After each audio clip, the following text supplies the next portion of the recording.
반갑습니다. 한자를 상식으로 해석하는 셋단자연구소 이원열입니다.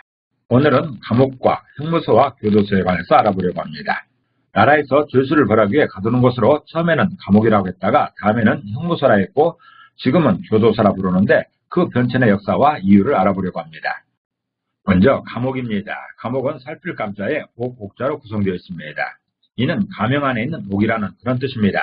살필감자입니다. 살필감자는 살피다, 경기하다 등의 의미가 있습니다. 살필감자를 임시로 표현해보면 엎드릴 와자에 해당하는 대감 앞에 무릎을 꿇고 있는, 엎드리고 있는 선비의 모습이 있습니다. 그리고 그릇명자에 해당되는 제사상 위에 그릇들의 이미지가 있습니다. 이렇게 두 이미지가 결합된 모양이 살필감자여서 살필감자가 표현하는 살피는 것은 엎드려 그릇을 보는 모양이다라는 그런 뜻입니다. 옛날에는 가장 중요하게 생각하는 행사가 제사였습니다. 임금을 비롯한 모든 사람들이 가장 정성을 보이며 신중해야 할 행사였던 것입니다. 그 제사의 핵심은 제사상입니다. 특히 조선시대에는 제사상에 올리는 음식의 배열이 상당히 중요했습니다. 잘 알고 있는 홍동백서를 비롯한 제사상에 배열 법칙이 있었던 것이죠. 여기서 붓으로 사용되는 그릇 명자는 빈 그릇이 아니고 음식이 가득 채워진 그런 그릇입니다. 제사상 위에 그릇 같은 그런 모양인 것이죠. 살필감자는 그릇이 제사상에 제대로 배치되어 있는지 살피는 것을 표현하고 있습니다. 붓으로 사용되는 엎드릴 와자입니다. 엎드릴 와자는 엎드리라는 의미가 있습니다. 엎드릴 와자를 이미지로 표현해보면 신하 신자에 해당되는 신하의 이미지가 있습니다. 그리고 사람 인자에 해당되는 그 옆에 한 사람의 이미지가 있습니다. 이런 이미지가 엎드릴 와자여서 엎드릴 와자가 표현하는 엎드리는 것은 신하 옆에 사람의 모습이다라는 그런 뜻입니다.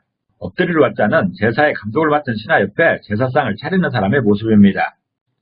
잠시 허리필 사이도 없이 거의 엎드린 자세로 상을 차리고 있는 그런 모습입니다. 감나라 배나라 하는 속담이 있는데 바로 이런 경우인 것이죠. 상을 차리고 있는 사람 주변에 다른 사람들이 제사상의 배열을 살피면서 자기의 의견을 주장하는 것이 바로 감나라 배나라 하는 그런 상황인 것입니다. 옥옥자입니다. 옥옥자는 옥 또는 감옥을 의미하고 있습니다. 옥옥자를 이미지로 표현해보면 큰 개 견자에 해당되는 개 한 마리가 있습니다. 그리고 말씀 원자에 해당되는 말하고 있는 한 사람이 있습니다. 그리고 그 옆에 개 견자에 해당되는 개 한 마리가 또 있습니다. 이렇게 세 이미지가 결합된 모양이 옥옥자여서 옥옥자가 표현하는 그 감옥은 이성적인 말이 양쪽 개소리에 둘러싸인 곳이다라는 그런 뜻입니다. 어떤 이유로든 감옥에 갇히게 되면 여러모로 불편하겠지만 제일 불편한 것은 각양각색의 사람이 한 곳에 모여있다는 점입니다. 싫다고 자리를 옮길 수도 없는 노릇이죠.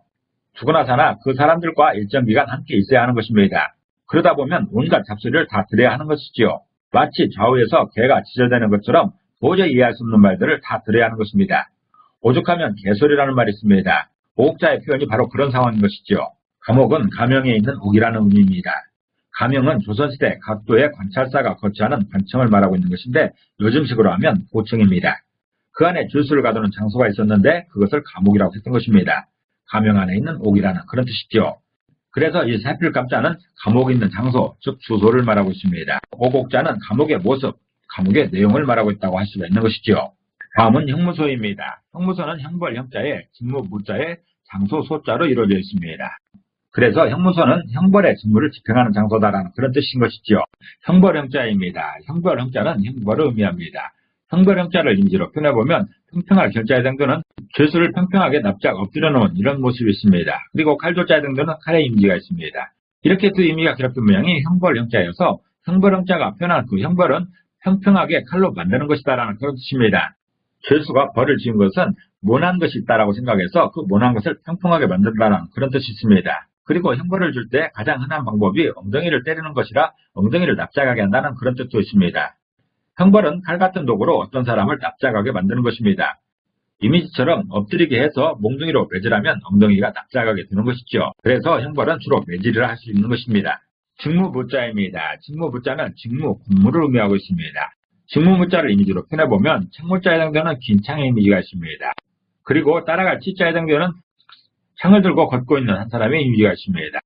그리고 힘력자에 해당되는 우람한 팔뚝의 이미지가 있습니다. 이런 이미지가 직무무자여서 직무무자가 표현하는 그 직무는 창을 들고 따라가며 힘을 쓰는 것이다라는 그런 뜻입니다. 여기서 붓으로 사용되는 따라갈 치자는 선임자를 따라하는 것도 있고 매뉴얼을 따라하는 것도 있습니다. 직무를 수행함에 있어서 자기 뜻대로 임의대로 일하는 것이 아니라 직무 매뉴얼에 따라 해야 된다는 것을 강조하고 있습니다.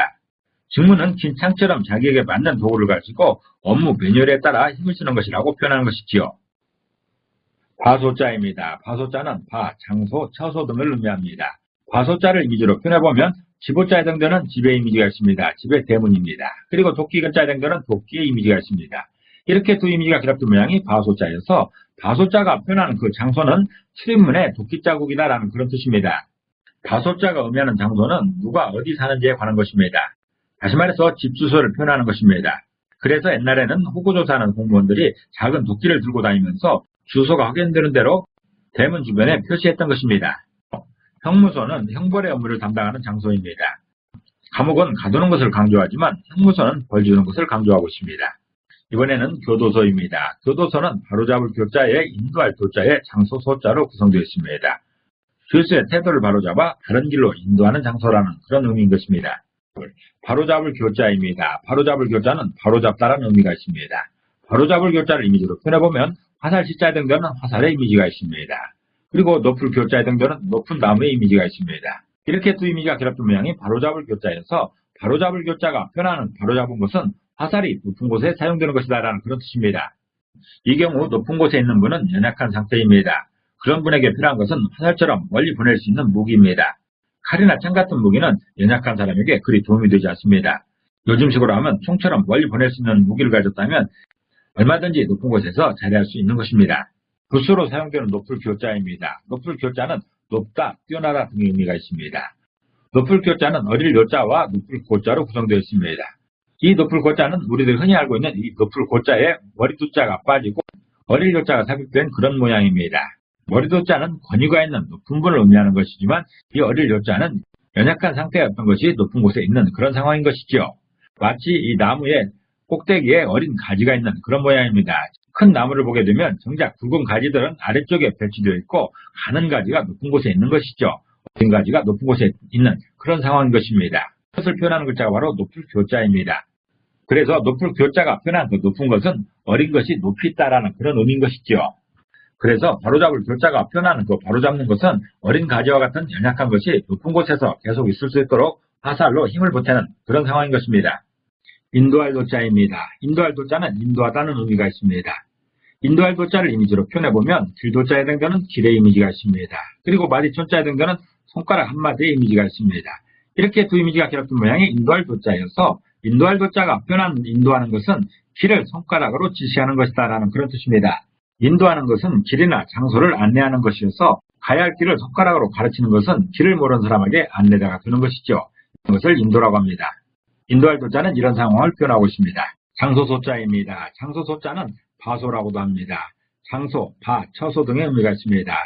장소소자는 앞서서 공부한 대로 출입문의 도끼자국이다라는 그런 뜻입니다. 장소소자는 앞서 설명한 것처럼 누가 어디에 사는지 주소에 관한 것입니다. 그래서 교도소는 바른 길로 인도하는 장소라는 그런 뜻입니다. 어려움에 빠진 사람이 바른 길로 갈 수 있도록 인도하는 곳이라는 의미인 것이죠. 정부에서 그런 업무를 집행하는 장소가 바로 교도소입니다. 정리해보면 감옥은 감형에 있는 옥이라는 뜻으로서 나라에서 죄수를 가두는 장소를 말합니다. 무엇을 시키거나 가르치는 것이 아니라 죄수를 사회로부터 격리하고 처벌 시만큼 가두어두는 것이지요. 반면에 형무소는 대한제국 이후에 생겨났습니다. 그리고 형무소는 일제강점기에 명예를 떨쳤던 것이죠. 형무소는 형벌의 업무를 집행하는 장소라는 뜻으로서 죄수를 단순히 가두어두는 것만 아니라 형벌을 내렸던 것입니다. 그 중에 가장 쉬운 것은 매질을 하는 것이죠. 그래서 매질뿐만 아니라 각종 고문도 자행했던 것입니다. 유관순 열사가 바로 서대문 형무소에서 고문에 의해 방광이 파열되어 목숨을 잃을 정도였으니 그 벌의 정도가 얼마였는지 쉽게 짐작할 수 있을 것입니다. 이는 형무소란 이름이 없어진 후에도 버젓이 사용되어 민주 열사인 박종철 열사에게 고문을 가한 형사가 법의 심판을 받기도 했었습니다. 그런 형무소가 1961년부터는 교도소로 개칭했습니다. 교도소는 바른 길로 인도하는 장소라는 뜻입니다. 죄수에게 다시 사회에 복귀하면 정직한 삶을 누리도록 그 길을 알려주겠다는 의미인 것이죠. 그래서 이전처럼 단순히 가두기만 하는 것도 아니고 벌을 내린다면서 매질을 하지도 못하게 되어 있습니다. 이처럼 감옥이 형무소로 변하고 교도소로 변하는 과정과 의미를 살펴봤습니다.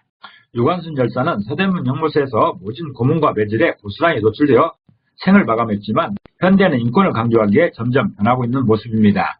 이후에 더 나은 방법이 나올 수 있을지 기대가 됩니다. 오늘은 감옥과 형무소와 교도소에 대해서 알아봤습니다. 오늘도 평안한 하루 보내시기 바랍니다. 감사합니다.